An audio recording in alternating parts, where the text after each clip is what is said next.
Hello, কেমন আছো সবাই? আশা করি তোমরা ভালো আছো। আমিও অনেক ভালো আছি। আজকে চলে এলাম ছোট্ট একটা মিনি ব্লগ নিয়ে তোমাদের সাথে। আমরা গিয়েছিলাম পয়লা বৈশাখের দিন দুই বন্ধু মিলে একটু আড্ডা দিতে। অনেক দিন দেখা হয়নি, অনেক দিন সময় কাটানো হয়নি, তাই ভাবলাম দুজন মিলে একসাথে বেরিয়ে পড়ি। আমাদের কাছেই ছিল অ্যাক্রোপলিস মল। তো কসবা যারা থাকো তোমরা তো জানোই, অ্যাক্রোপলিস মল কিন্তু খুবই কাছে। যেহেতু পয়লা বৈশাখ তাই একটু ভিড় তো হবেই। আর এখানে সুন্দর করে ডেকোরেশন করে দিয়েছে দেখো, ছবি তোলার জন্য। আরে তো এখানে ছবি তুলতে ব্যস্ত, ছবি তুলতে স্টার্ট করে দিয়েছে। এখানে ধান কড়ি আরও আলপনা দিয়ে ডিজাইন করে শুভ নববর্ষ জানিয়েছে সবাইকে। আর অ্যাক্রোপলিস যাওয়ার উদ্দেশ্য হলো, আমরা এখানে হাওয়া খেতে এসেছিলাম। এখানে বিকেলবেলা না প্রচুর হাওয়া দেয়, প্রচুর হাওয়া দেয়। আর এত সুন্দর হাওয়া দেয় না, তোমার এসির হাওয়া প্রয়োজন মনে হবে না। তো আমরা এখানে দুজন বন্ধু একটু ঘুরে নিচ্ছিলাম চারপাশটা, একটু ছবি তুলে নিচ্ছিলাম, ভিডিও করছিলাম। দরকার আমাদের ছবি, মেন কথা এখন তো ছবিটা দরকার, ভিডিও দরকার। দেখো একটু কিছু কিছু স্কিপ তোমাদের দেখিয়েছি।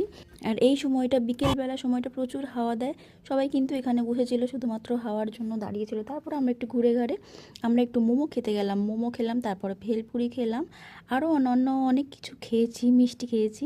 তো সেগুলো নেওয়া হয়নি ভিডিওতে। তারপরে আমি একটু মেলা ঘুরলাম, ঘুরু ঘুরু করলাম, করে বাড়ি চলে এলাম। বাড়ি বলতে দিদার দোকানে গিয়েছিলাম, যেহেতু আজকে পুজো ছিল তাই জন্য দিদার দোকানে একটু সাজিয়ে নিয়েছিল। তো আমার এই ছোট্ট ব্লগটা কেমন লাগলো সবাই কিন্তু কমেন্ট করে জানাও। আজকে আসি, বাই।